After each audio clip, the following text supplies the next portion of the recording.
kowe? Iki saksi mata.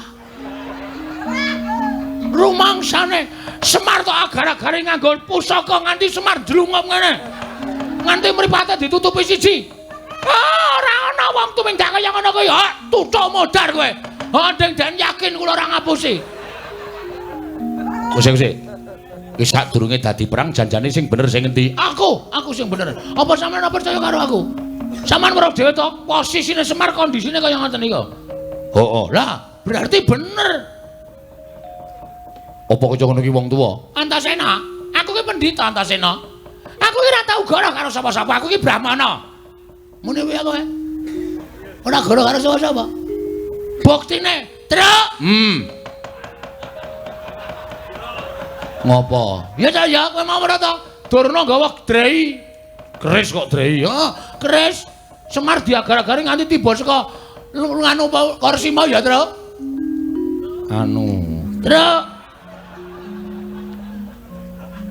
Truk. Ora muni, aku weruh dhewe. Niku. Petra weruh dhewe. Keparat Kurawa ora minggir aja klaudha aku sing bakal nglegandang Parasata Kurawa iki merganing patimu. Dadi wisan ayo minggir ayo minggir.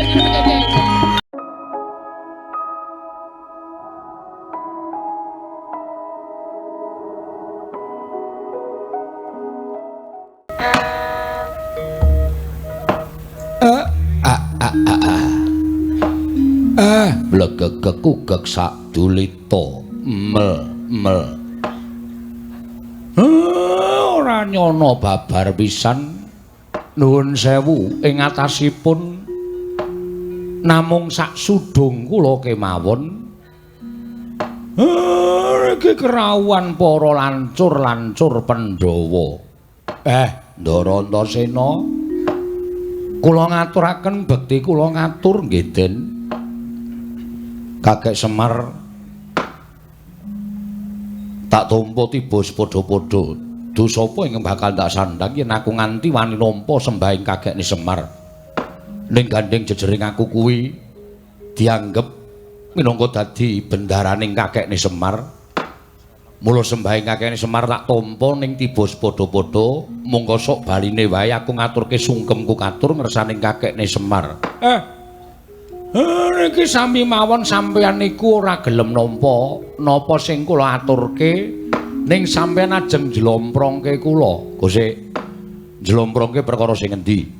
Sampeyan kula aturi sembah ora nampa, sampeyan ngaturke sungkem. Mongko kula niki ming drajating batur. Kula niki ming drajating Panakawan. Sampeyan bendara kula kok ngaturke sungkem kalih Semar. Nek kula wani nampa dosa selawase urip sing kula sandhang. Sungkemku ora perkara derajat pangkat sing disandhang dening Antasena apa dening kakekne Semar. Ning sungkemku sungkeme anak, sungkeming putu karo wong tuwa. Kuwi ra ana walang sangere kae. Aku minangka dadi dianggep anak ya gelem, dianggep putu aku ya trima, aku ngaturke sembah sungkemku karo wong tuwa. Nek ngoten cetha. Kula tampa mboten kanthi wigih ringa-ringa. Dipun sekecaken lenggahipun wis ora kurang kepenak praptaku ana ing Karang Kadempel kene kae. Ndara Gatotkaca wilujeng, Den. Yo, Siwa Semar. Tansah pinaringaning kawidadan niring Sambikala. Aku ngaturake pudya pangastawaku katur ngersaning Siwa Badranaya. Kula tampi dawah sami-sami. Ndara Antarja kula ngaturaken bekti kula kunjuk. Iya, Siwa Semar. Ndak tampa tiba padha-padha aku ngaturke salam taklimku katur ngersaning Siwa Nayantaka. Nggih kula tampi, Ndara. Gus Ndara Abimanyu. Sampeyan kok lenggah ngandhap. Iya, Siwa Semar. Merga ning kene lenggah Kakang Mas Pringgondani, Kakang Mas Jangkar Bumi. Apa dene Kakang Mas Ngrandu Gumbala, Kakang Semar. Nggih. Niku tegese sampeyan ngetokke tata krama unggah-ungguh sampeyan kali kadang-kadang reda sampeyan. Wilujeng, Ndara. Tansah pinaringaning kawidadan niring Sambikala, Siwa Nayantaka. Aku ngaturake pudyas tawaku wae katur Siwa Semar. Nggih. Kula tampi dawah sami-sami, Ndara. Sami dipun prayogakaken anggenipun sami lenggah wonten ing pendhapi padukuhaning Karang Kadempel. Ndara Antasena, Ndara Gatotkaca, Ndara Antarja, Ndara Abimanyu. Nala Gareng Petruk Bagong kowe aja ninggal tata krama. Ngaturna sembah karo bendaramu. Ndara Antasena kula ngaturaken bekti kula kunjuk den ya ring tak tampa tiba padha-padha ya Nala Gareng. Oh nggih dipun sekecaken nggih den. Ya wis ora kurang kepenak. Ndara Gatotkaca bekti kula den ya Nala Gareng tak tampa tiba padha-padha.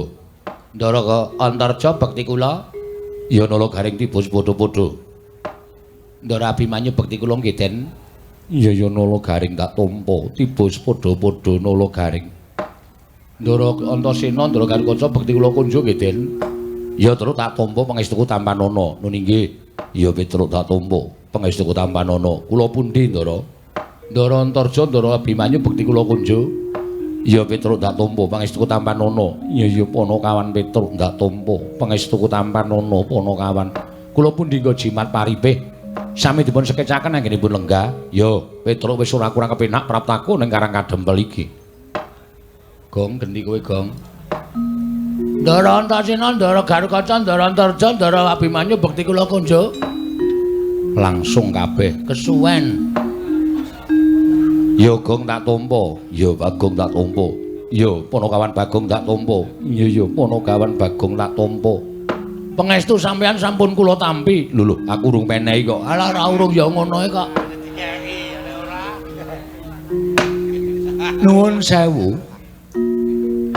Kula ngaturaken panuwun ingkang tanpa pepindhan. Ngatasipun namung sak kula. Kula niku ya ora ngraita napa sing ajeng kula lakoni niki ndara-ndara kula ngudaneni. Ning lha kok jebul sampeyan kersa rawuh enten Karang Kadempel jumbuh kalih nawala sing kula aturaken wonten ing Randu Gumbala, Pringgondani Jangkar Bumi lan Tanjung Anom. Saengga dinten menika ingkang sampun kajanjekaken wonten ing madyaning nawala, ndara-ndara kula sampun sami rawuh wonten ing mriki. Kula ngaturaken panuwun nggih Den. Kula mboten isa nglintuni napa-napa ngatur panuwun kula ingkang kunjuk ngersanipun ndara-ndara kula putra Pandhawa. Malah kejut rasaning atiku kek. Nalika aku nampa dawuh timbalaning kakekne Semar, ora dat sabene kakekne Semar kuwi nimbali marang lancur-lancur Pandhawa. Mula tumuli aku kampir marang Pringgondani lan Jangkar Bumi, jumbuhake kelawan nawala ingkang wis mbok aturake marang Randu Gumbala, Pringgondani lan Jangkar Bumi. Jebul tinemune Kakang Garwaca Kakang Antarja lan Abimanyu padha tinimbalan dening kakekne Semar ngelingi. Nadyan to dikaya ngapa Antasena, Kakang Garwaca Kakang Antarja, Abimanyu kuwi tau-tate nampa pangudaning kakekne Semar. Mula apa sing dadi dawuhing kakekne Semar, aku ora bakal selak. Lan sak mengko aku wis wanu ning Karang Kadempel, aku tak nyadong dawuh marang kakekne Nayantaka. Eneng apa kek? Ana perkara apa lan ana wigati sing kepiye keparenga kakek mbabarana marang Antasena. Aku tak ngangolake jangga nilingke Karna mastuti sabda tama pengendikaning kakekne Badranaya. Ya, Kakang Siwa Semar. Mara tak aturi paring dawuh ana wigati apa? Tumuli paring dawuh. Aku nedya midhangetake ingkang tetela Siwa Semar Badranaya. Semono aku Siwa Semar maragake paring dawuh. Purwa madya usana samendhang aja ngantur ing karempit bakal tak tilingake karnane Antarja. Yen perlu aku bakal mastuti dawuh timbalaning kakekne Semar Badranaya ing Karang Kadempel, Siwa Nayantaka.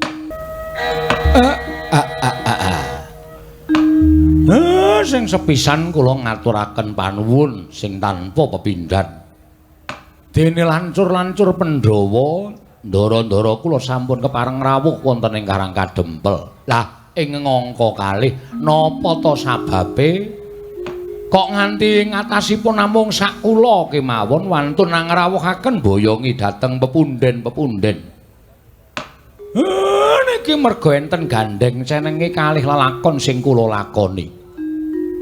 Nalika dinten Anggara kasih kula nglakoni carane Nalindra sare naritis sesemek ron Rajamala bebantal bata sarimbak wigatosipun namung nyadong wenganing dewa. Lah kok mboten kanthi kanyana-nyana. Wonten madyaning pasumpenan kula nampi rawuhipun Sang Marbu Dengrat inggih Sang Asih Prana.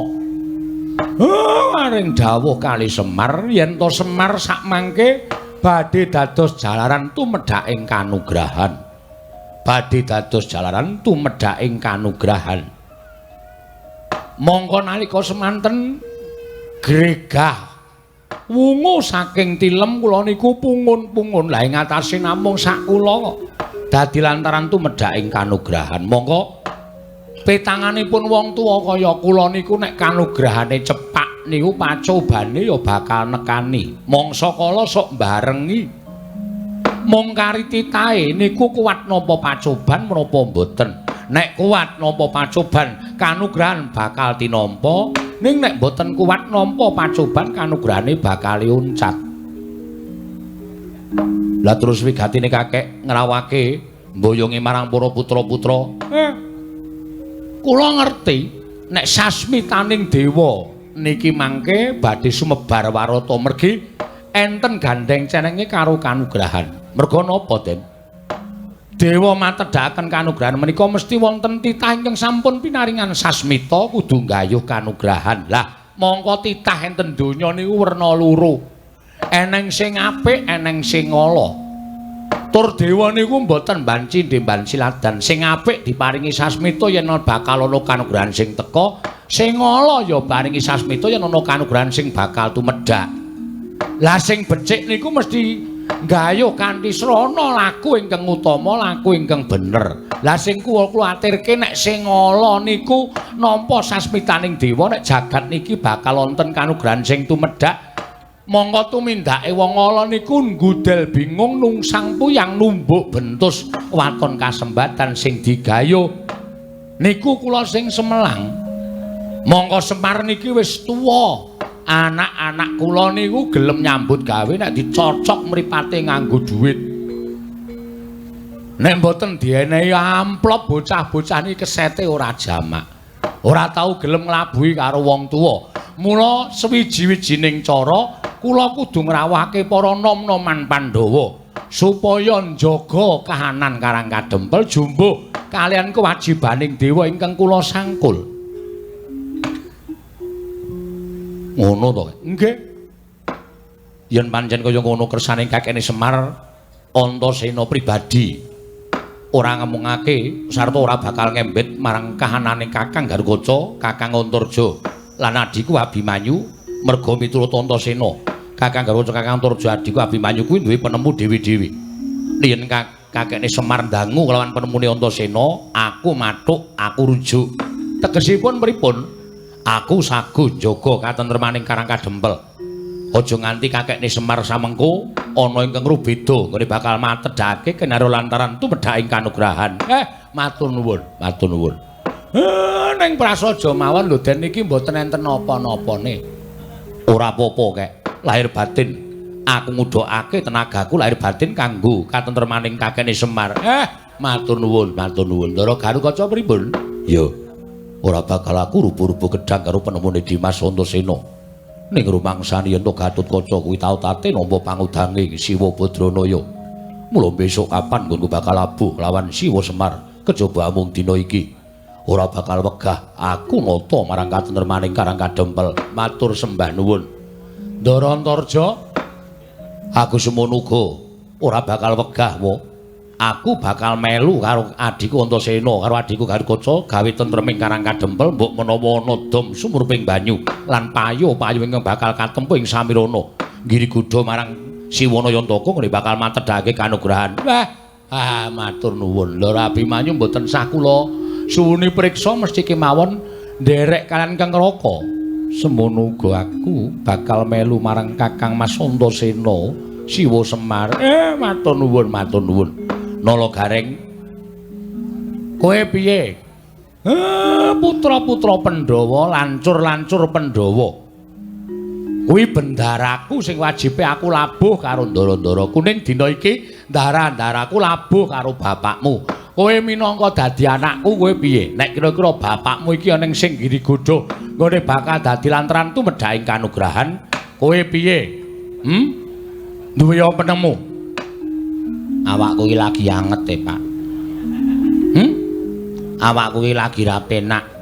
Mula gandeng sing wis ngrundani utawa sing gawe tentreming Karang Kadempel ki Ndara Antasena, Ndara Karkoca, Ndara Antarja, Ndara Abimanyu, tak kira wis cukup, aku tak ora usah melu-melu. Lah pancen tikus wirok tenan. Petruk piye? Nek aku manut, gandeng aku ki anak tengah, mongko sing anake bapak sing digdaya utawa sing dianggep sentosa dhewe ki aku. Nek kira-kira aku dibutuhke aku siap, Pak. Syukur lah kaya ngono kuwi. Iso njunjung derajate wong tuwa. Bagong piye?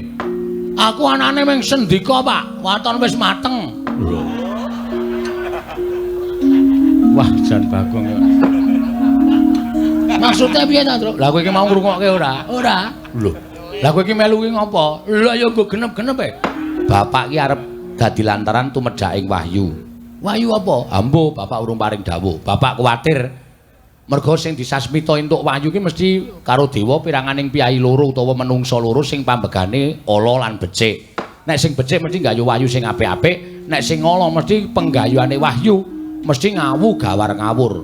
Lah kuwatiring bapak nek mengko terus ngawur ning Karang Kadempel meksa karo bapak supaya menehake wahyu, kuwi sapa sing kudu njaga karentermaning bapak. Ngene wae, apike saiki anu wae Truk, nyewa linmas. Lho. Kok nyewa linmas piye to? Keamanan ketentreman ki nang tanganing para bapak-bapak sing wis kejibal dadi linmas. Aku ki anake Semar e. Wajibe aku ki dilindungi. Wis Petruk rasa rembugan ro Bagong. Ndak malah saya buyer sirahe bapak. Bocah goblok ora dong ning sok keminter suarane seru ning waton seru ning ora nganggo dipikir. Aku anake sapa? Anakku. Berarti aku nek goblok ki turun kowe. Hus. Bapakmu ki mbiyen aku ki ya sekolah. Padha aku ya sekolah. Meng bapak ki sekolahe luwih dhuwur tinimbang aku luwih cendhek. Lah sing tok banggake apa? Lho, madang. Wah. Wis Gong, wis ora usah omong. Nek ora omong ya ora usah ditancepke nang kene. Tancepke kene kon ora omong. Ya wis ya wis. Petruk ora usah digagas. Lah, terus wonten malih, Ndara. Ana meneh kepiye kae? Enten malih sasmitaning jawata ingkang sampun kula tampi. Enten malih sasmitaning dewa sing kula tampa. Kula niku mung drajating batur. Kula niku mung drajating panakawan. Nek mestine kula ditimbali ratu niku mempere pancen kudu kaya ngoten. Ora eneng kok Semar kok ngaturi rawuh Nalendra niku kula mboten wantun. Lah terus mongko sabdaning dewa tumedhaking kanugrahan menika mangke menawi Ndara kula sinuwun Kresna, sinuwun Baladewa, sinuwun Puntadewa pun sami kersa rawuh enten Karang Kadempel niku badhe katandha tumedhaking kanugrahan. Lah niki rak kula bingung to. Nek kula ngaturi rawuh ndara-ndara kula para Nalendra Semar dikira wong batur celandaan, ora ngerti tata krama, anggepe apa? Luwih-luwih sing do ngrasani karo Semar. Semar kae anggepe apa? Ming gedibal kok ngrawuhke Nalendra ki ora ngilu karo gitoke. Bener kawula kuwi. Bagong menengo sik. Kowe menengo sik to, Gong ora? Hah? Mula kula ewuh kaya. Lah niki gandeng niku wong tuwa-tuwa sampeyan. Niku pripun carane supaya sami rawuh enten mriki? Merga nek sinuwun Ngamarta, sinuwun Kresna, sinuwun Baladewa mboten kersa rawuh lan mboten ninggal rawuh teng Karang Kadempel, wahyu niku mboten badhe mandhap wonten ing Janaloka tinampi satunggilipun titah ingkang sampun katarimah gesangipun Ndara. Dintrim madyaning padukuhan Karang Kadempel. Nalika semanten sangganing para putra dadya kendel dupi midhangetaken sabdanipun kula Semar Badranaya. Senadyan para kawula datan wonten ingkang sami anyabawa bebasan gegodhongan tanan ngobah sami rara datan mampah kaperbawan pangandikaning Kyai Nayantaka tuhu pusaka ingkang bisa kandha jimat ingkang bisa ngucap nalika semanten kasaru geger njaba sami alok yen ana wadya bala ingkang nasak wonten ing padukan Karang Kadempel Datan sanes kejawi namung wadyabala saking negaring Astina kapandikan Begawan Durna tuwin rekana patih Harya Sengkuni ingkang minggah wonten ing pendhapi padukuhan akarya cingak kang samya mulat mangrombahing para kawula kanca piyak ana piyai rawuh wenehi dalan to wenehi dalan mulane kawula do geger jebulana priyagung rawuh nala gareng iki rak Begawan Durna to. Apa ora cetha apa, Pak? Kacamataku ora tak agem. Waduh. Mula rada ora cetha. Nggih, Begawan Durna, Pak. Mburi kae Patih Sengkuni. Kerawan Priyagung. Monggo perenjake ora ganter-ganter, titike jago rada tarung kok tamu kok delidir ya, Tru. Heeh. Penemban Durna karo Patih Sengkuni, Gong. Penemban Durna karo Patih Sengkuni. Wes ketekan virus corona iki. Kok karo piyayi kok omongane kaya ngono. Wis ta, wis ketekan iki wong sing iso disusupi jiwane mesti modar. Mula ngungkuli virus. Aja nek krungu piyayine nesu lho. Ora wedi aku. Ora wedi ning nek duka ndak ora prayoga kedadeane. Penemban wilujeng rawuhipun. Gandak bleguduk suaru gembal. Sumerante hawela. Iya Semar. Slamet tekaku ning Sambikala. Aku ngaturake basaku katur marang kowe ya Semar. Nggih, kula tampi. Dipun sekecaken Penemban. Oh iya wis ora kurang prayoga praptaku ning karang kadempel dina samengko iki Semar.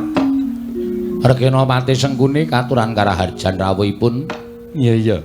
Kakang Semar, slamet tekaku. Aku ngaturake basaku katur ya Kakang Semar. Nggih, kula tampi.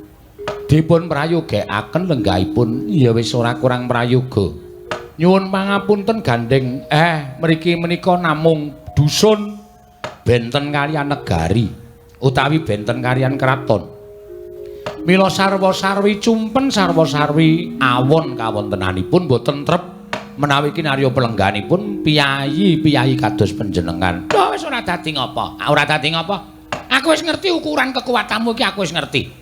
Kekuwataning Semar minangka dadi Panakawan, kekuwatane Semar minangka dadi Batur ki kahanane kaya ngopo aku wis ngerti. Mula ora usah dadak njaluk ngapura. Wis memper nek kowe kuwi ora duwe, wis memper nek kowe kuwi melarat, wis memper nek kowe kuwi sarwa kekurangan, wis pas nek kowe iki sekeng. Mula ora usah dadak njaluk ngapura. Aku mapan ning kene iki wis sak lumrahe. Ngetrapke karo awakku. Yen aku mapan ning kraton mestine aku lungguh nganggo wujuding dampar sing dilemeki nganggo babut. Nek ning kene wujude nganggo lincak kaya ngene iki wis sak trepe. Mergo kowe iki ya wong ora duwe tenan. Sabar lho, Tru. Sabar lho, Gong. Omong apa to? Lho kowe iki foto. Wah, kowe iki parah tenan, Gong. Aku ora paham nek ngerti nek krungu mesti nesu. Muni piye? Kusike. Dumo dirungokke. Walah, headsetku ora tak copot. Wah. Duwe headset anyaran dienggo terus tok tancepe apa? Radio cilik. Wo. Kudu HP to. Ora kuat tuku HP kok nganggo headset. Muni ora? Ora ya mengko ngilangi curek. Wo. Jijiki Gong. Rumangsaku kok. Mboten napa-napa, sak kersa panjenengan. Lah iya kowe kudu ngakoni, kowe kudu ngaku. Lan kowe kudu ndodho marang kahananmu. Nggih. Mula Semar, biyen dek nalika kowe arep tak boyong ning negara Ngastina kowe tak dadekke pamomonge para Kurawa kuwi manuta. Kowe gelem mo. Yen kowe gelem dadi pamomonging para Kurawa jaman semana kowe tak boyong kowe gelem. Kowe ora milih para Pandhawa minangka dadi pepundenmu. Uripmu ora kaya ngene iki, uripmu ora sarwa sekeng kaya ngene iki. Aku ngerti. Kowe iki saya pucet ki mangan mesti ming maune sedina ping 3 saiki ming sedina pindho ta. Mergo sarwa kekurangan. Aku wis paham, aku wis ngerti. Nuwun sewu, mbok ampun ngoten ta, Kakang. Sia-sia. Nek Semar mangunekke kaya ngoten niku iso sabar. Ning sing teng mburi nika sing nyemelangi. Sampeyan rasa wedi. Kula harus sampeyan nggawa Sata Kurawa 100 cacahe. Apa kira-kira anak-anak Semar niku nek ajeng ngamuk iso ngalahke Kurawa 100? Mboten iso. Ora ana wong. menang musuh wong 100 wong 3 menang musuh wong 100 niku mboten dadi kelampahan. Nggih sampun monggo kula tak rasah omong. Mboten tak omong. Nggih, pun mboten napa-napa. Lah sakniki kula tak takon. Kowe arep takon apa? Sampeyan rawuh mriki niku karep sampeyan dhewe napa diutus sinuwun Ngastina? Iki ngene Semar. Nek aku duwe perlu dhewe iki jane aku perlu apa to karo kowe? Ora imbange ngono lho. Ing ngatasé aku ki pendhitaning ratu, papanku ning kraton kok duwe perlu karo kere iki ra ya ora pas. Sing jenenge pendhitaning ratu ki nek ana keperluan ya karo pendhitaning ratu, saora-orane karo patih, saora-orane karo tumenggung, mendhuk-mudhuke karo bupati. Lah kok aku butuh karo mamong ki butuh apa?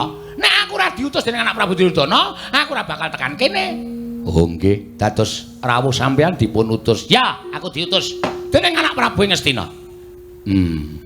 Lah wigatosipun anak Prabu Duryudana kuwi ngimpi nyumpena nampa Sasmita yen to Jawata bakal matedhake kanugrahan. Monggo ing dadi lantaran tu medhake kanugrahan mau ora kejaba mung kowe Semar. Mula tumuli anak Prabu Ngastina utusan nglawan aku. Ndangu nglawan aku ditimbali sowan ning negara Ngastina.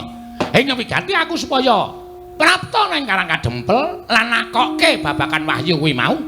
Lah, gandeng kowe wis ngerti apa kang dadi wigati ning Begawan Durna? Saiki kowe prasaja karo Begawan Durna. Wahyu mau jenenge apa?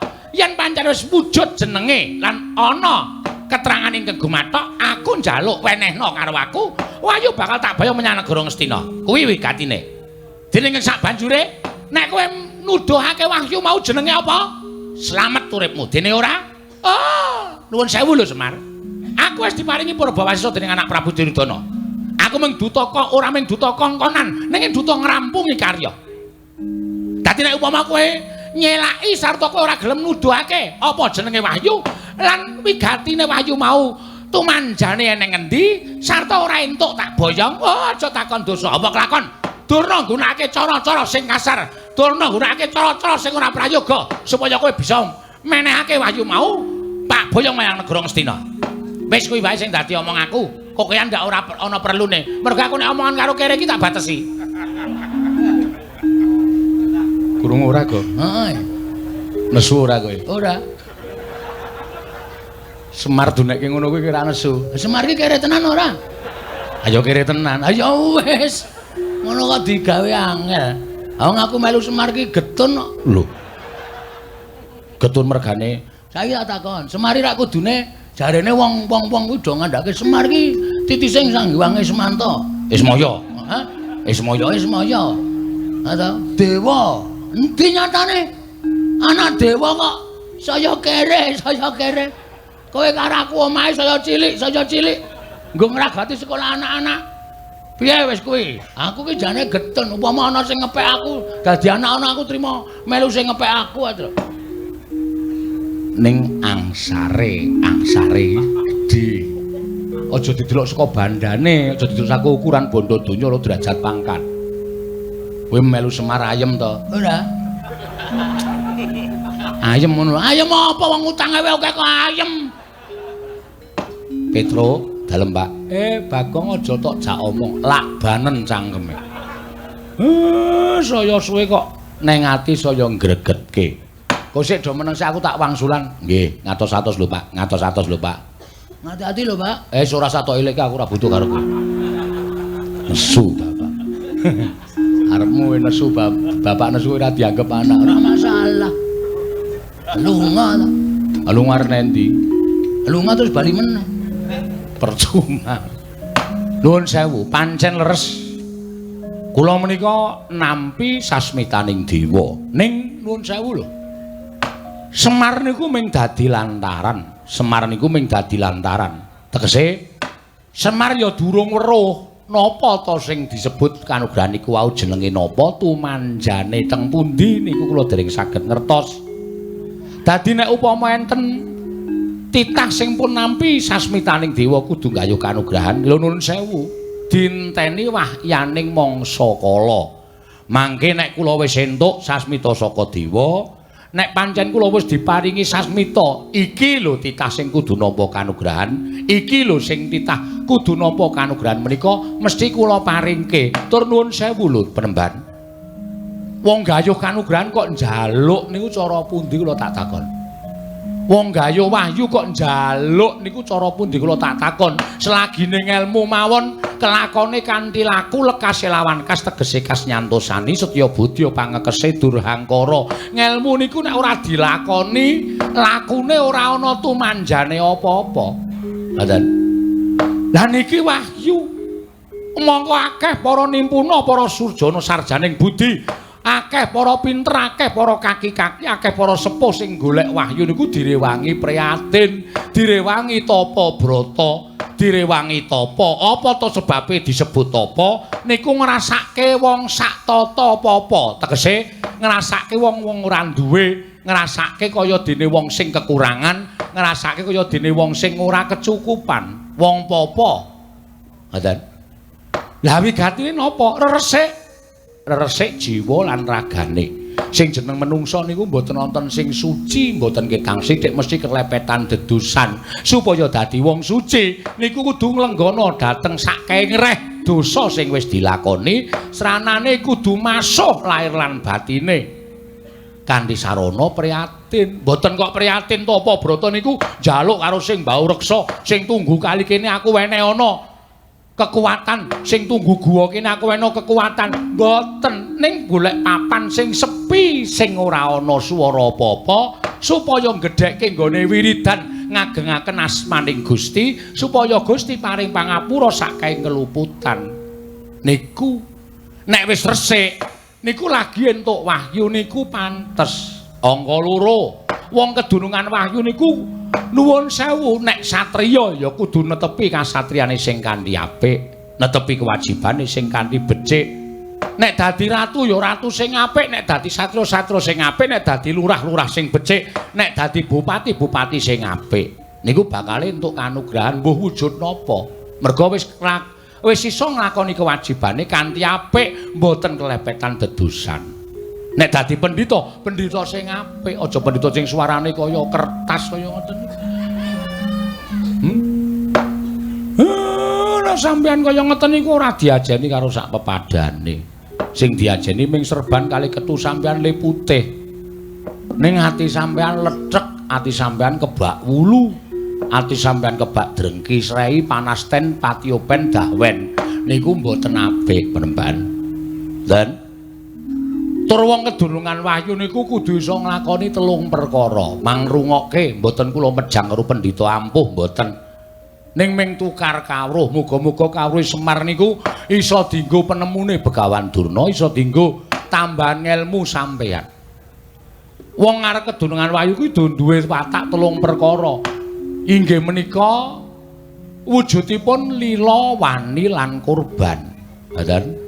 Lila niku wong urip ning alam padang niku lila karo uripe kudu ikhlas ngelingono nek urip niku ming sak derma diparingi ora njaluk ora ngemis ora utang sing maringi sing gawe urip mula jroning urip ning alam padang niku nek diparingi urip niku kudu nampa apa anane susah ya wani lila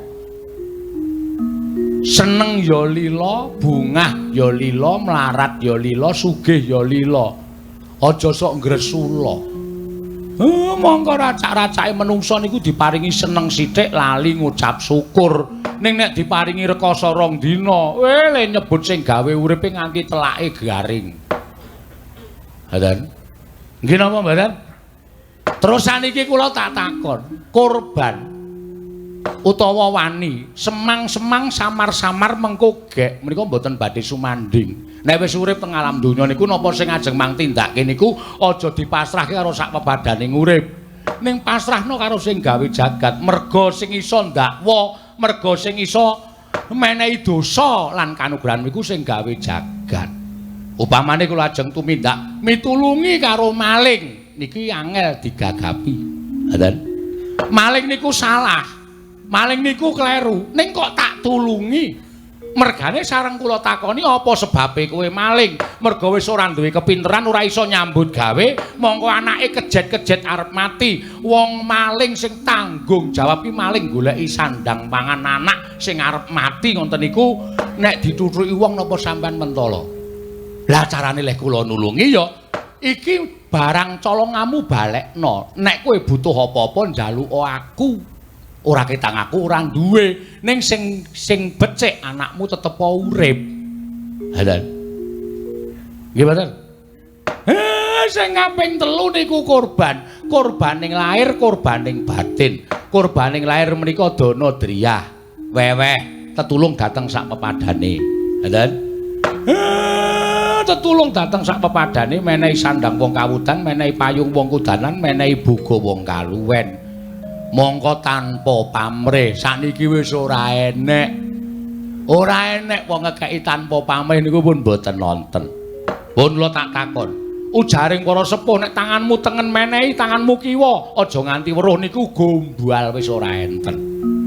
Racak-racake oke-oke wong sugih diparani jaluki sumbangan menehi akeh ning mesti ana tembunge kula mangdongake waras kula mangdomake rezekine akeh niku tegese nyumbang wis ora lahir batin mergo dadi dol tinuku duwe didol dadekke donga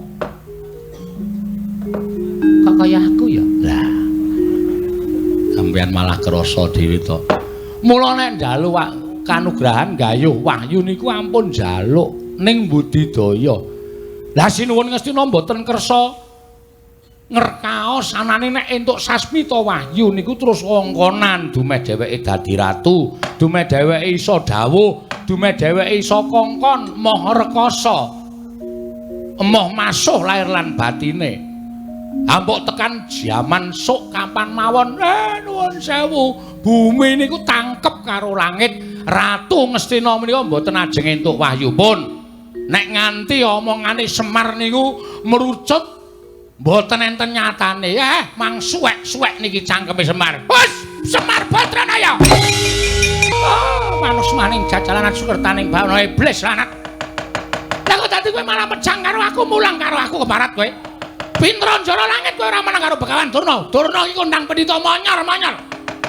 Pira seswaku? Iki padha suwita marang pertapan Sokalima. Lah kok dadi kowe men gedibal 17 Ponokawan. Kowe iki men batur kok mejang mulang karo Begawan Durna. Oh, Semar pintra kowe ora dadi batur. Pintra kowe ora dadi Ponokawan. Lah kok malah kencok manggleme ngandar-andar ngendukur. Drewiri kaya grojokan ucapmu. Apa rumasamu pinter Semar tinimbang Begawan Durna? Nuduhke apa ora? Ora nuduhke wahyu aja takon dosa. Sungsang bawana balik karang kadempel kareane.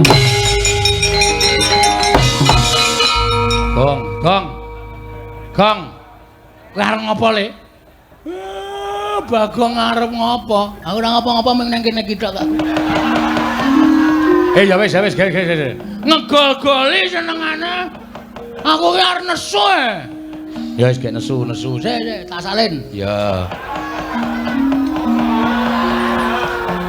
Wah, nganggo koloran abang iki kostum duel. Oh iya.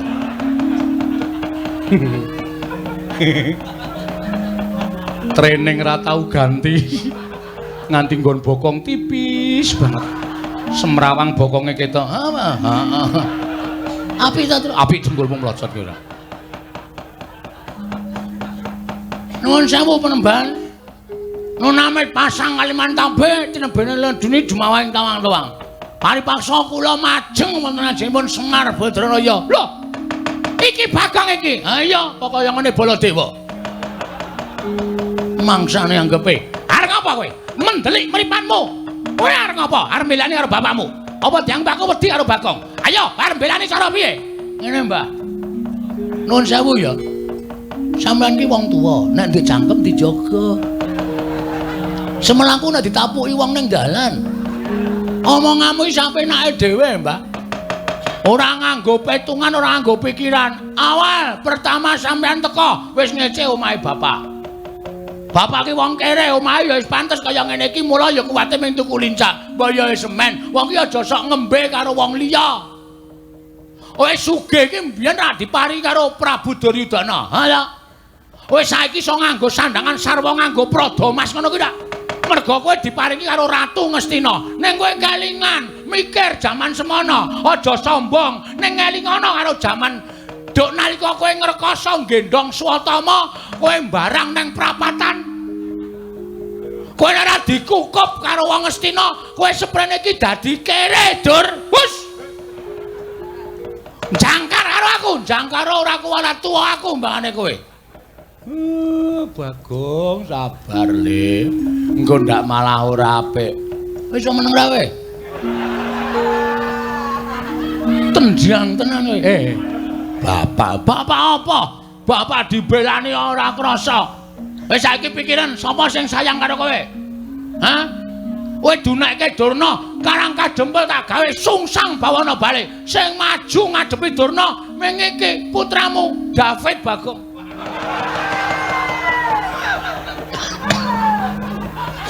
Tambah David iki gek kapan? Hah? Ngerti ora? Kuwi anakmu sing gedhe dhuwur kuwi to ndol-ndolke kuwi. Men ketap-ketip. Kuwi sing kira kuwi.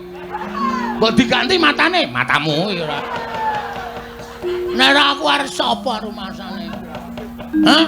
Mikir. Donya ya ora langgeng, Mbah.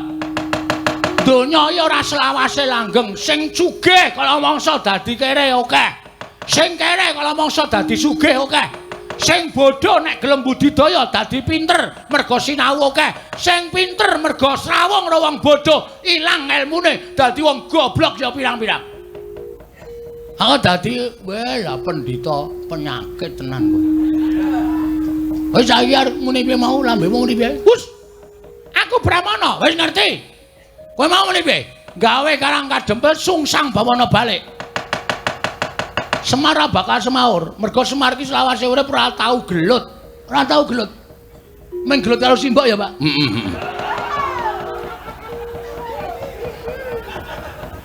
Sumo ya? Heeh. Aku nek weruh Bagong nek malah guyu dhewe. Cah kok mbuh uteke iki. Utekmu kowe. Otak kok utek ora. Ya sorry ora. Saiki ngene.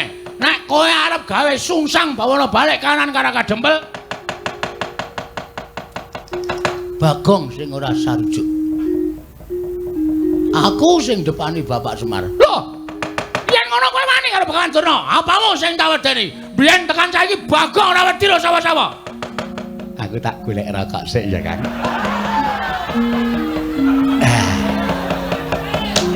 Kalau mau pun tumbas mentol.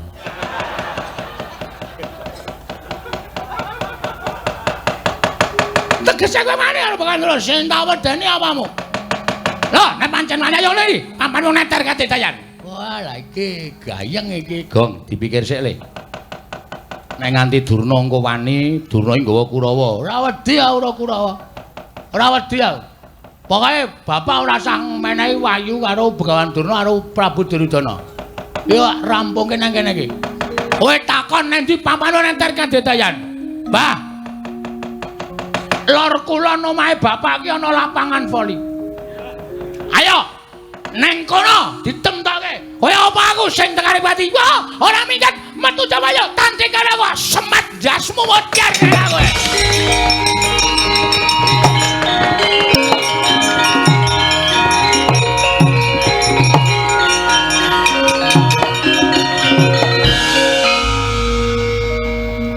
Kok kowe kok ora merana ki ngapa? Lah ngapa? Merana kan ngapa? Lah mau rak nantang Durna to? Ayo ditandangi. Modar apa? Sik. Terus iki karepmu piye? Karepmu piye wis wani nantang kok. Sing penting Durna metu saka omahe bapak. Ha nek Durna gawe geger ning jaba, aku urusane wong jaba.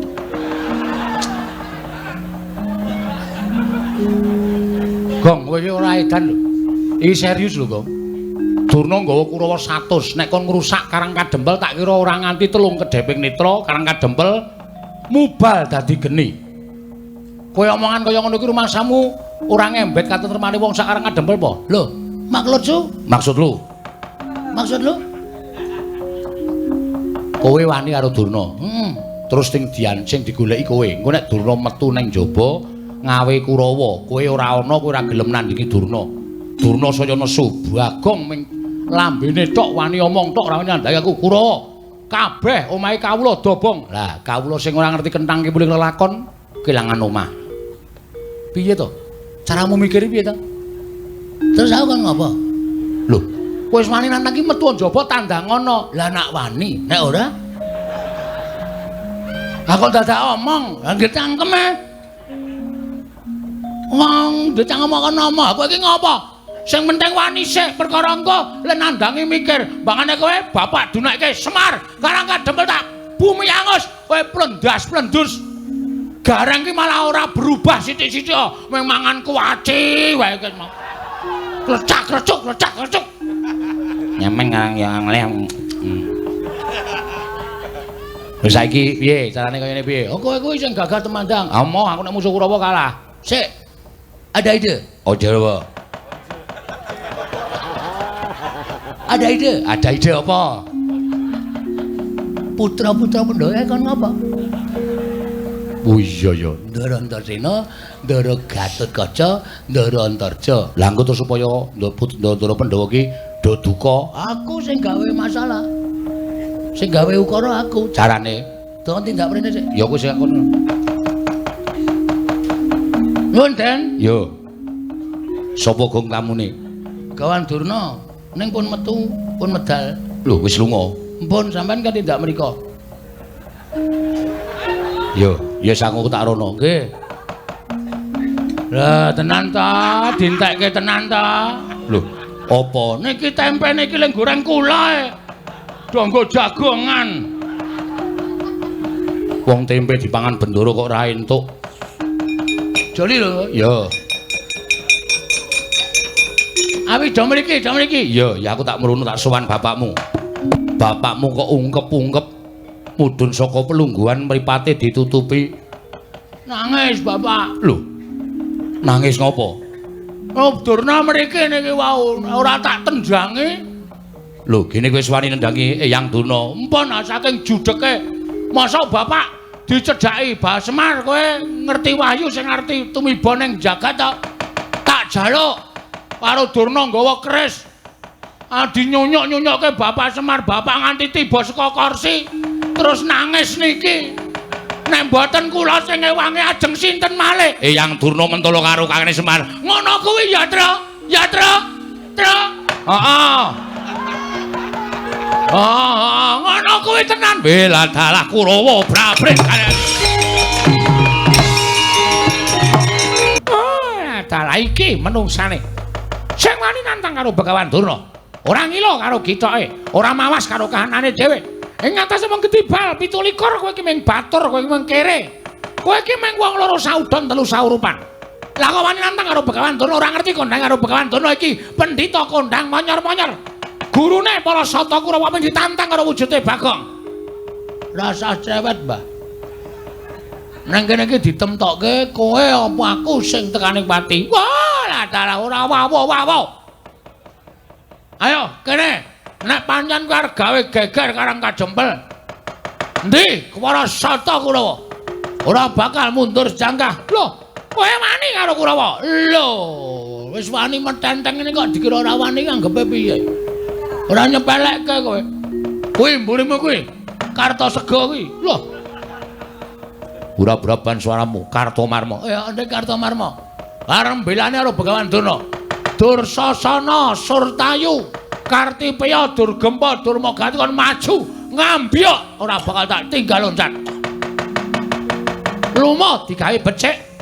Wis jeleh nyawang gelaring jagat eseming rembulan kepengin tekaning mati kowe Bagong. Mati iki ning astaning Gusti. Matine Bagong ora perkara saka tangane Kurawa tandani, Mbah. Kowe pendhita kurang pengalaman kowe. Pendhita ora ngerti falsafah urip. Sing jeneng mati urip ki ning tangane Gusti. Gusti ki sing paring penguripan karo menungsa, Gusti sing menang mateni karo menungsa, dudu Begawan Durna, dudu Kurawa. Iso bengi iki aku menang karo Kurawa? Lho, moncer. Nek Gusti ngeparengake. Bagong bengi iki menang karo Kurawa. Kabul dongane. Kurawa tak ajar kabeh. Bagong pinesti bengi iki iso mateni Durna. Mati kowe bengi iki. Hah? Piye? Ora ketap-ketip kowe. Digagas omong aku. Kowe iki pendhita ora tau mulang karo siswamu, pendhita ora tau mulang karo muridmu. Apa-apa ning donya iki eneng sing ampuh. Ampuhe mergo saka kersaning sing gawe urip. Ngono. Kowe tau ngerti critane Nabi Musa? Radong kowe. Oh, pendhita kocluk.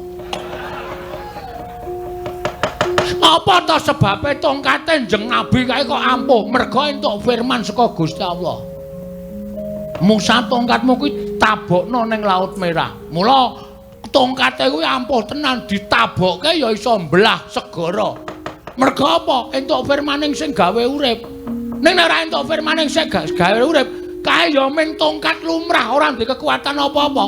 Nek sampean ngendelke pusaka saka liwah sing jeneng Cunda Manik, nek Gusti ngeparengake Cunda Manik mungsuh Bagong ora duwe kekuatan. Ora ana kekuatane, kabeh iki ning astane sing gawe urip. Dudu menungsa sing gawe sekti. Barang kuwi udune sing gawe urip. Ah, bingung kowe. Ora nyandak kowe SDM-mu rendah kok, Mbah. Ayo omong. Njajal apa piye? Arep aku ora nggo kekuatan apa-apa, ora nggo kasekten apa-apa. Nek bengi iki aku dikeparengake menang karo Kurawa, ora kurang jalane. Bagong ora minggat dibantangane Kartomarma pecah siramu. Lho, tenanan ta iki? Lho, iya. Oke, ora masalah. Tak kira mung ngomong-omongane. Jebul tenanan to? Iya. Durna ora wani gelut nggunakake Kartomarma. Apa dikira Bagong ora duwe jago? Lho, kowe ngurung jago piring kuning. Ayo ndi? Jagone Semar kaya ngapa? Oke. Enteni kene. Kowe kok mateng-tengok nang kene. Lah aku durung kon rono kok. Ayo rono. Lho ora bosok anu mriko. Tau nek nggo jago malah lenggahan mimik tes. Apa? Tes. Oh, kapok ora. Ki, Mike Tyson. Sekali pukul modar mungsuhe. Loh, iki kaya Antasena. Oh, Mbah. Aku ora trimo harus simbah Durna. Sing ngagar-agari kakene Semar nganggo curiga. Kuwi ngagar-agari ngau pusaka nganti kakene Semar njlungkup saka dampar, saka papan pelenggan. Nganti nangis. Apa kaya ngono iki pakardine wong tuwa wajib diajeni. Loh, sapa kowe? Loh, ora ana wong ngapa-ngapa. Semar ki ora ngapa-ngapa kok. Wes. Ora ngaku kowe. Iki saksi mata. Rumangsane Semar to agar-agare nganggo pusaka nganti Semar dlungup ngene. Nganti mripate ditutupi siji. Ora ana wong tumindak kaya ngono kuwi. Tuthuk modar kowe. Den yakin kula ora ngapusi. Kusik. Iki sadurunge dadi perang janjane sing bener sing endi? Aku sing bener. Apa sampean ora percaya karo aku? Sampeyan weruh dhewe to posisine Semar kondisine kaya ngoten iki. Oh, lah berarti bener. Apa kaya ngono iki wong tuwa? Antasena, aku ki pendhita Antasena. Aku ki ora tau goro karo sapa-sapa, aku ki brahmana. Mune piye kowe? Ora goro karo sapa-sapa. Buktine, truk. Ngopo? Ya kowe mau ora to? Durna gawa drei. Keris kok drei. Keris. Semar diagar-agari nganti tiba saka nganu kursi mau ya, Truk?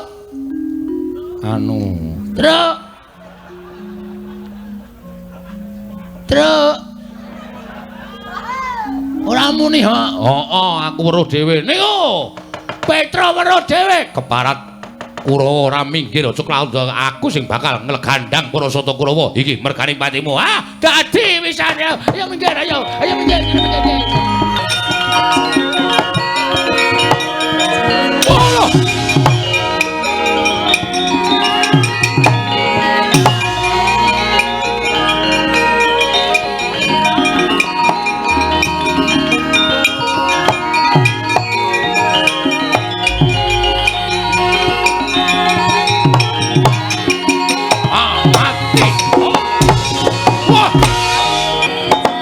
Mati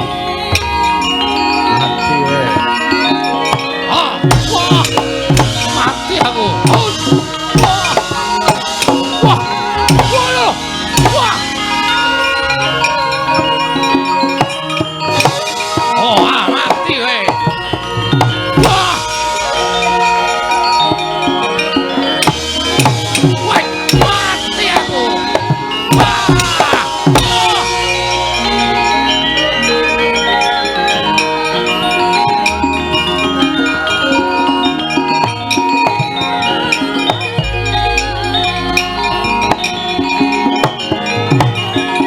Pecah sirahmu. Jebol dadamu walat.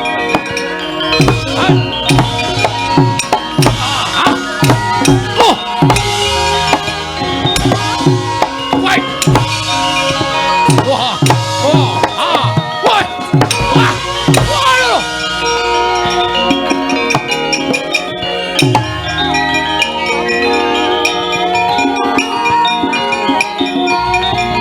Edian.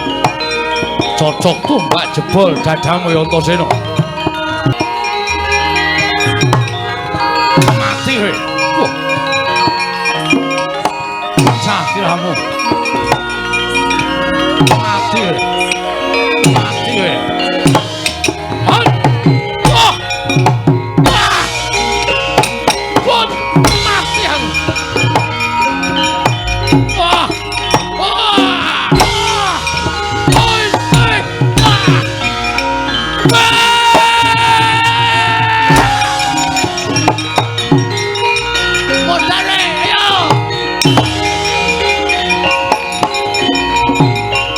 Minggir.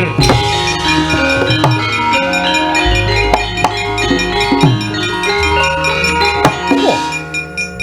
Siwa Surtayu Gatotkaca. Iki. Kowe melu ngewangi Semar Badranaya. Apan menika kewajiban kula. Ora minggat wani karo wong tuwa mati dening aku. Monggo kula atursi siwat. Mati. Wah. Wah. Woi, woi. Wah.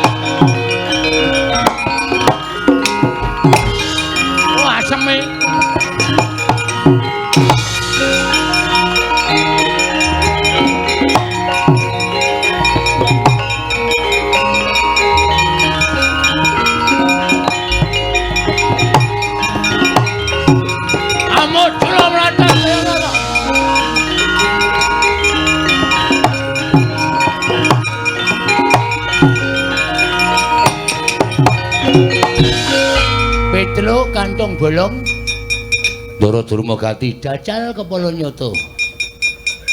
Arep ngopo? Lho, gelut maca bal-balan. Ya mungsuh sampeyan kula. Antasena endi? Ndara Antasena kesel. Gatotkaca, Ndara Gatotkaca mabur. Liyane turahe meng aku. Lah sida aku. Ora sida piye wis arep perang kok ora sida ora. Aku nek muncul kowe lah gelem delok aku mau yakin sumpah kowe iki nek pelang ngawul. Sane nganggo tatanan yo nganggo tatanan manut kula. Manut carane pripun? Oke, ndelek.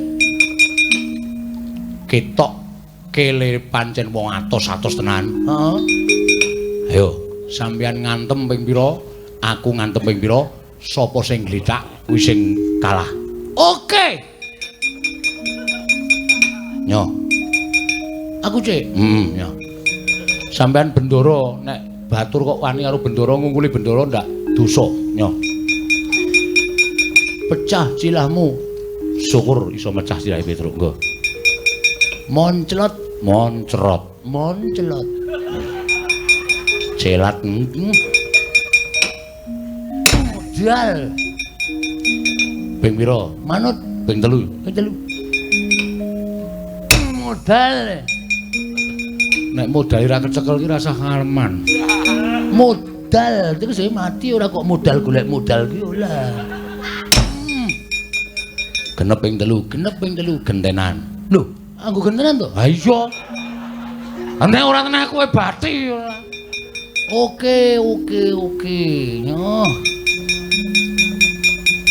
Dadi, oke. Wingi bar tak ngantem kambil wis iso pecah kok. Wah, cangkeme. Ngopo? Aku deg-degan Ora entuk deg-degan kok kalah ya ngono kok ya. Lah cang nganggo cumbal kaya ngono kuwi malah deg-degan. Ora entuk omong langsung bles. Oh iya. Yuk. Melah. Wah! Ngene iki padha digdayane, padha ampuhe. Weh lah ora apa-apa. Lah apa? Kurang pindho. Oh iya. Pindho. Jos. Oh. Wah! Aku nek muni ora apa endi mau wonge. Wah, berarti aku wis buyel. Wis lodo mumet. Iya. Ning kudu tetep terus sapa sing gledak kalah. Oke. Nyahut. Pisan. Yuk.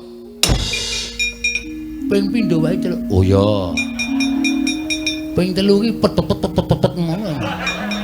Ya pindhonya. Ot. Hahaha. Lah apa?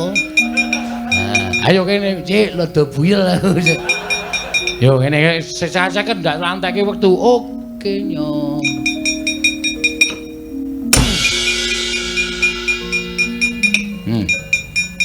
Cilahmu ndi cilahmu iki? Tak pasne ndak ula pas. Wis obah kabeh tak jawang. Lho kok kon cengele diantem. Lucut Lho. Ha iki wis tanda-tanda kowe pisan. Lah ijo ngantem kok. Iya kene. Oh. Lah popo. Ya.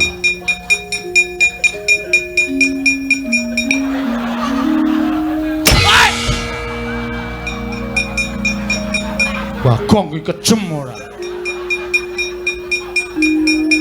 Tasile kepukul aspal e. Gedhe banget Ora modar. Wes ora cawok glelenge ra jamak-jamak. Le. Dur. Cayo nala cayo. Padake kalah kalau kowe. Wis. Matane. Oh, lek Dengkulmu kowe. acem Petruk wis minggat. Ayo mundur. Kalah dur. Kalah man. Pun mboten monggo puliya man. Kurawa sapa sing arep maju meneh? Ayo maju Kurawa aja kaya bocah cilik. Maju. Nek perlu aja mbaka siji, nek mbaka siji ketoke kok ora iso menangke Petruk karo Bagong karo anak-anak Pandhawa. Krocok gaman wae li, krocok gaman aja nganti anak-anak Pandhawa iso nrenggalangi Kurawa. Petruk karo Bagonge duncali tumbak, duncali panah wae.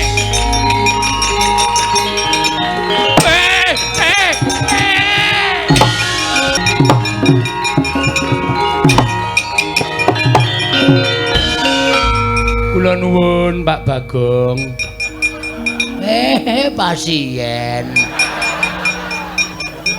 Monggo.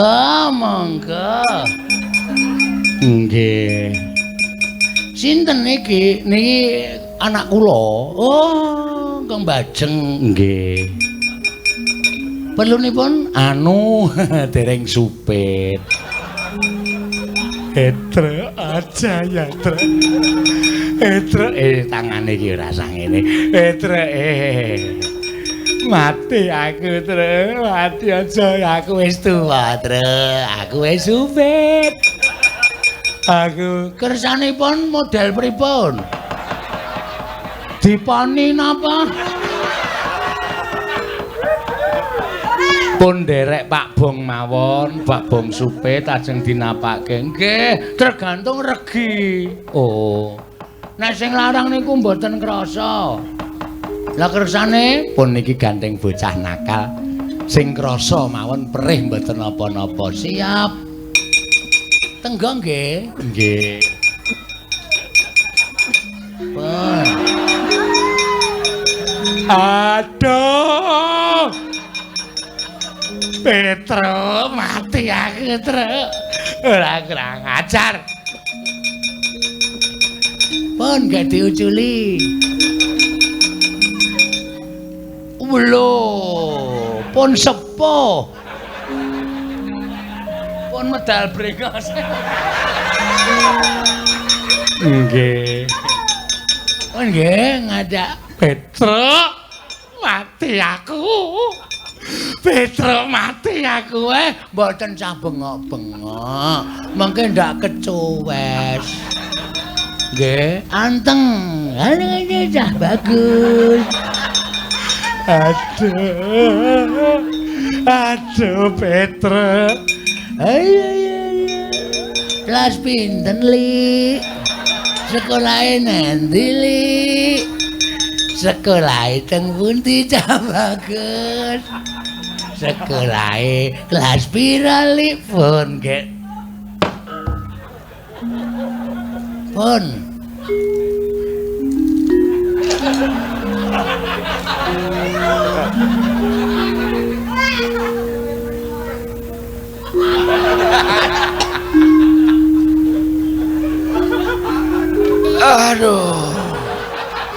Aduh, klentu kagungane.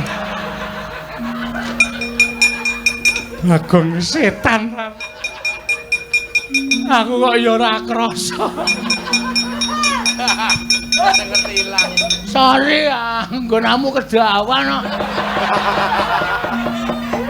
Nyelip nggone sengkune. Ayo njok ngapura rasa edan kok. Oh lorone kaya ngene kok.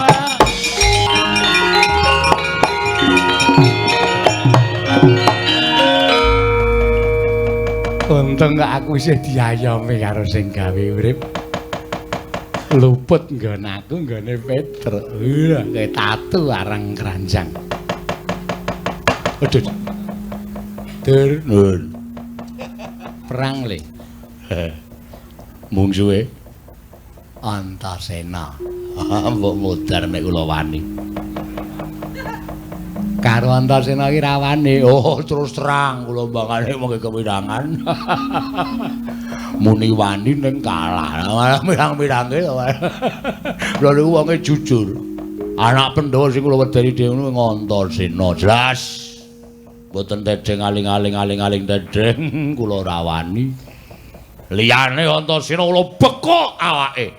Gatut kaca. Loro niku kula rawani. Siji Antasena loro Gatut kaca niku. Nom-noman sing gegirisi. Mula-mula rawani. Lah liyane Antasena liyane Gatut kaca maju idak-idake. Antar Jawa niku nggih telu niku kula rawani. Caedan. Antasena Gatut kaca Antarja rawani. Kira-kira wani marang sapa? Wonten sing setri. Lho. Beda nggih. Perang paling penak ya padha wae. Kana Petruk diajar, Bagong diajar, Semar diboyong ning Ngastina nek pancen ora gelem ngaku, mengko ning Ngastina disiksa Semar supaya blaka wahyune apa arane tibane nendi nggih. Mboten ketang kalon-alon. Oke. Sapa ketok? Mungsuhe Dursasana. Anak-anak Pandhawa do nendi to? Ngaso to. Niki sing maju ale Petruk, ale Bagong, ale Garing. Mengko dadi kira anak-anake Semar ora tanggung jawab ora gelem tumandang karya. Bagus. Ning nang kene bakal tekaning pati. Sing kandha sapa? Mati urip ora ning astane Ndara Dursasana ning astane sing gawe urip. Wani ya lau sing tawedeni apamu? Ah, candal tutut awakmu mutar kowe. Mang Cobi kali Petro.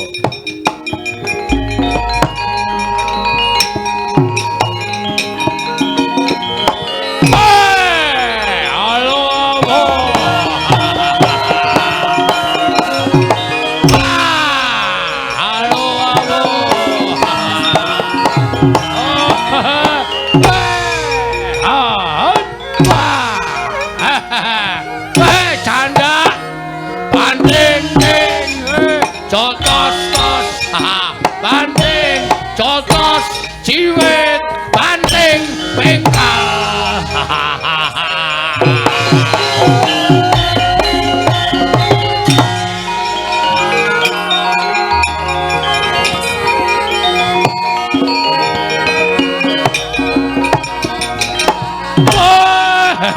Apa-apa le? Banting jotos. Banting, jotos, ciwit, banting, bengkal.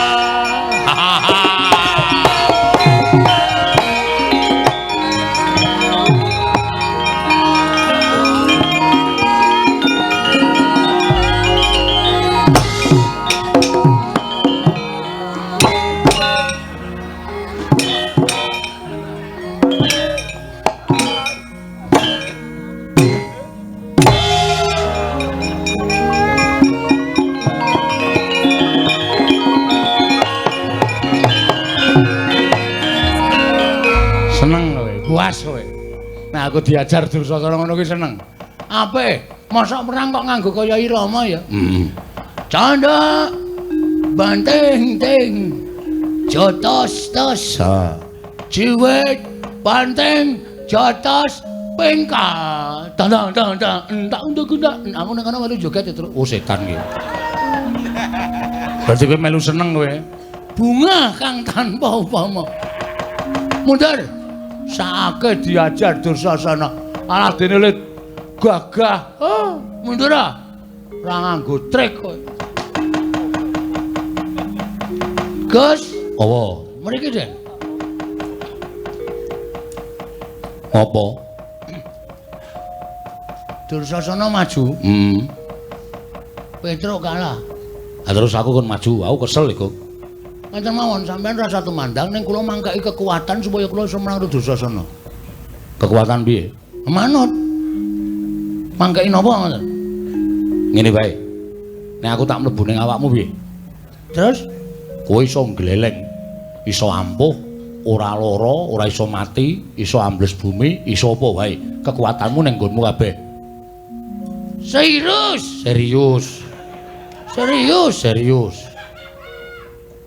Tenane? Tenan. Carane? Aku mlebu ning awakmu. Yo. Ndak serak tekan ngene, metu ngendi butuh cangkem apa?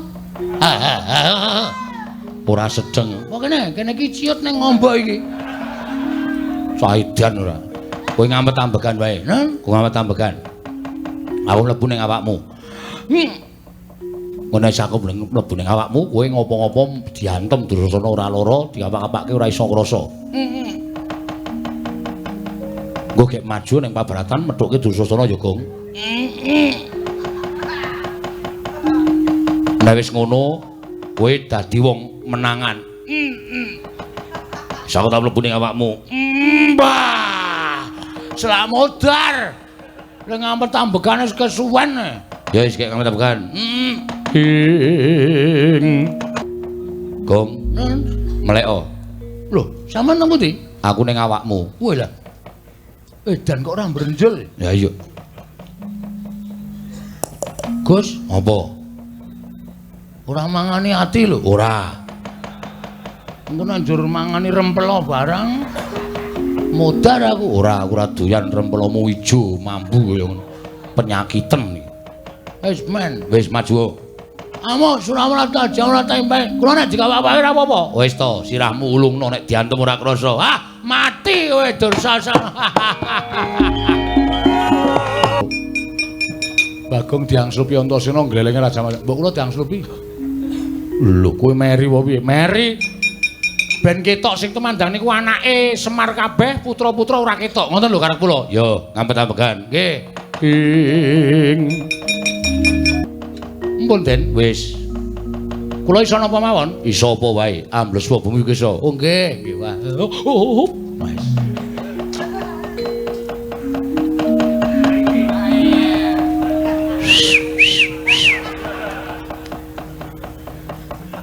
Ngopo Garing? Mbok kula dibantu Den. Dibantu apa? Wong Bagong gleleng, Petruk gleleng kok kula masa ora entuk gleleng. Mang mlebu teng awak kula. Sesak. As. Alasan ora. Kersa mboten? Ora kersa nek dikongkon apa-apa aku mah. Yo, ngampet-ampekan. Nggih. Aduh. Kepentut ya, Ndara? Ora apa-apa, ning go aja. Nggih.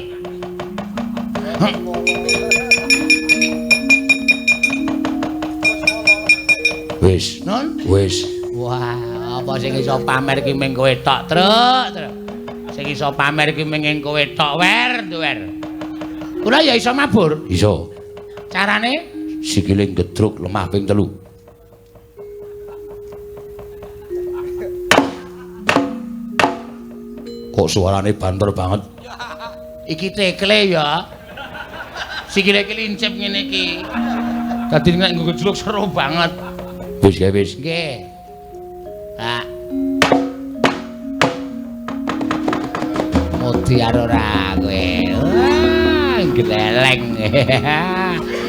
Waduh, ngendi-endi ketok iki.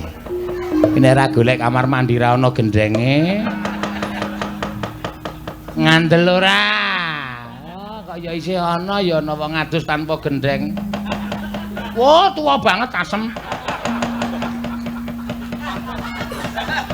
Ompong meneh. Wis ora nafsu babar basa. Ayo, amuk selamat saja. Wah, Bagong. Nyo. Ora apa-apa. Ora apa-apa. Wes. Edan. Kepancingan apa iki? Ayo, Matno Sastra Cendrawasih Jaya Kawijan.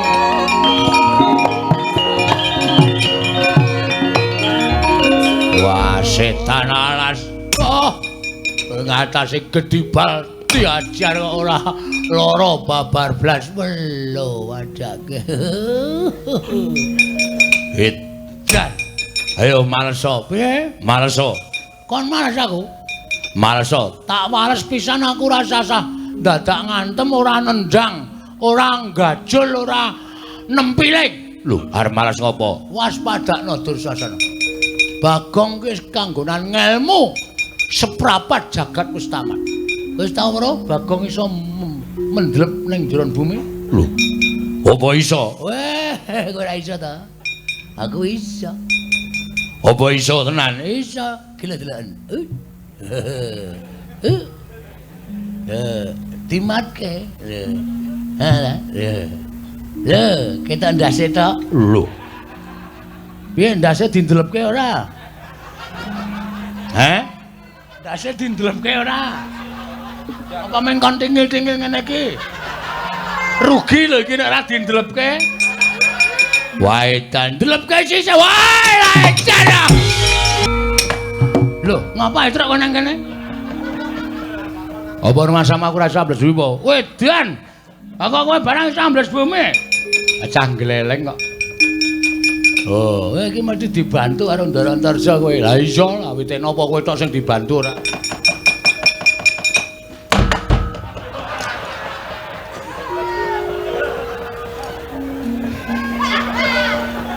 Kira ketiban bluluk ya.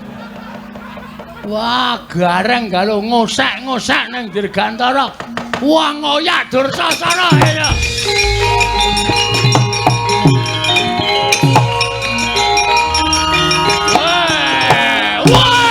Ayo, amuk Surabaya. Wah, ya dia.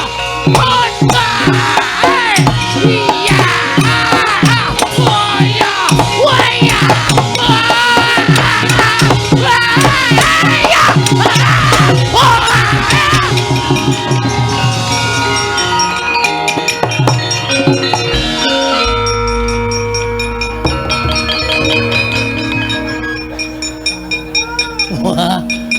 nutuke le prigel. Dursasana diajar.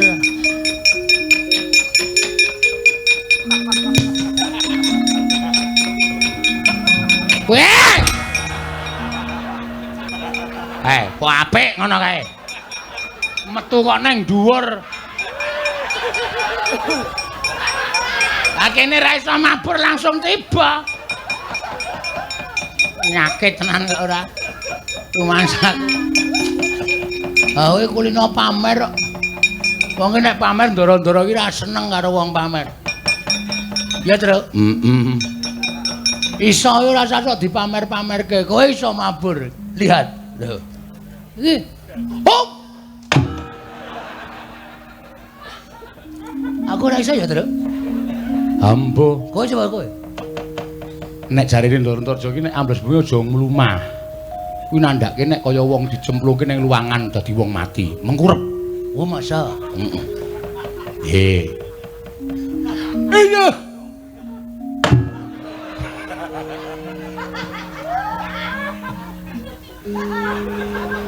Nendi, Truk? Ngegipke irung. Irunge coklek kok. Modal. Ah, ponokawan ora minggat tundha maek modal mayune. Ayo, ayo. Ayo. Aja sumber kowe Antasena. Apa mbok kira Begawan Dura mung tekan semene kekuatane ngendelke para Sata Kurawa ora? Nanging pancen wis tak dadi niating Begawan Dura. Wis tak niati lahir batinku. Yen Semar ora gelem nduduhke menyang didununge dumawahing kanugrahan. Oh, aku mesti mentolo karo Semar Badranaya. Ayo kowe semingkir. Yen ora kepengin dadi banten, ora kepengin tekani pati, kowe semingkir Antasena. Sik, Mbah. Aku percaya Simbah nek wis ngasta Cundha Manik kuwi pancen wis ora ana tandinge, ora ana tunggale. Aku ngandel. Ning nuwun sewu. Sampeyan nduk nalika nampa Cundha Manik kuwi rak diweling karo dewa to. Cundha Manik kuwi iso tok tamakke karo sawijining wong sing sak timbang, sak bobot kekuatane karo Cundha Manik. Nek pusaka kuwi tibake karo wong sembarangan, tegese kekuatane ora sak timbang, sak bobot karo Cundha Manik. Cundha Manik kelangan kekuatan. Monggo Antasena wis dipasrahi karo kakekne Semar, kon jaga katentreman Karang Kadempel. Jiwa kasatriyanku tak junjung dhuwur. Aku yen muni iya ya iya, yen ora ya ora. Kuwi jiwaning satriya. Dadi nek aku saguh ndepani padukuhan Karang Kadempel, aja kok mati, dadi bleduk tak lakoni, Mbak. Mula nek pancen Simbah mentolo karo aku, Batenana, nyo. Aku ora apa-apa lahir batin. Ikhlas. Aku urip ora le tuku, ora le njaluk, ora le utang. Ning sak derma urip diparing karo sing gawe urip dene patiku lumantar Cundha Manik. Aku ora apa-apa, malah bungah dene patine Antasena. Dadi lantaranku mati ya kuwi simbahku sing tak tresnani Simbah Durna. Wis kek tamakno. Gage. Ning pomo dipomo eling dieling. Nek nganti aku mati mongko iku keh sing padha mresani. Kawula sak Karang Kadempel do weruh kabeh. Ponokawan do ngerti kabeh. Aku mati ana sing mlayu ning Jodipati ladul karo bapak. Nek Antasena dipateni karo Simbah Durna, perkarane ora usah dadak ana perkara piye-piye nek bapak ki nek ngerti anake dipulasara karo wong mesti ora trima. Mergo salukaning para sepuh nek arep netangi kampurkaning wong lanang ki siji bedangen bojone, loro bebedanen anake. Kuwi wong lanang mesti muntap. Monggo aku tok bebeda, aku tok pateni, bapak mesti muntap. Bapak muntap nesu goleki sampeyan, wis ora percaya karo sampeyan. Wis ora percaya karo Begawan Durna. Kabeh ngelmune balekke kowe, Werkudara karo Durna mungsuh. Nyo, Patenana. Aku Patenana sisan. Wis ge wis. Salokaning para pinter nyebutake nek kepengin netangi kamurkane wong lanang siji bedangan bojone, loro bebedanan anake. Aku wis nglakoni kuwi. Aku SMS bojone Petruk konangan. Aku doyak nganggo linggis karo Petruk.